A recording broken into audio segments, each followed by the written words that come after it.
જૂનાગઢ જિલ્લામાં ખનીજ માફિયાઓ બેફામ બન્યા છે। વંથલી તાલુકાના સોનારડી ગામે બેફામ થતી ખનીજ ચોરીને અટકાવવા જાગૃત નાગરિકે એસડીએમને જાણ કરી, જેને લઈને ખાણ ખનીજ વિભાગને અંધારામાં રાખી એસડીએમે ગામમાં દરોડો પાડ્યો હતો, જ્યારે મોટા પાયે ખનીજ ચોરી પકડાઈ હતી। સાથે જ 2 ટ્રક અને હિટાચી મશીન ઝડપી ખાણ ખનીજ વિભાગને જાણ કરી હતી। બીજી તરફ જૂનાગઢ જિલ્લામાં ખનીજ ચોરીનું એક વ્યાપક નેટવર્ક ચાલી રહ્યું છે ને તેના વોટ્સએપ ગ્રુપ પણ ખૂબ જ એક્ટિવ થઈ ગયા છે।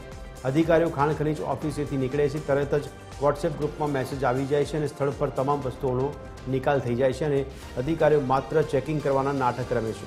ઉલ્લેખનીય છે કે આ મામલે ધારાસભ્ય વિમલ ચુડાસમાએ પણ ખાણ ખનીજ વિભાગને પત્ર લખ્યો હતો, જેમાં જૂનાગઢમાં ચાલતી ખનીજ ચોરી અટકાવવા રજૂઆત કરી હતી। ડીએમ સાહેબ તાત્કાલિક પોતાની ટીમને લઈ અહીંયા હાજર રહ્યા અને બધી જેટલી ગેરરીતિ ચાલી રહી હતી બધીને સીઝ કરી, ટ્રેક્ટર, હિટાચી, જેસીબી, લોડર તે બધું સીઝ કર્યું।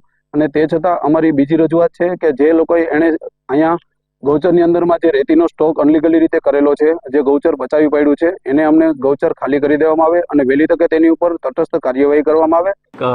ખાનગી ઈસમ તરફથી મેસેજ મળતા સોનાડી ગામે ઓજત નદીમાં જે લીઝ આવેલી છે ત્યાં બિન અધિકૃત ખનન ચાલુ છે એ બાબતની ફરિયાદ મળતા સ્થળ તપાસ કરવા માટે પહોંચેલા હતા અને સ્થળ ઉપરથી 2 ટ્રેક્ટર, 1 જેસીબી જીઓલોજીસ્ટના માઇનિંગ સુપરવાઇઝરને સાથે રાખી અને કાર્યવાહી કરી અને સીઝ કરેલ છે।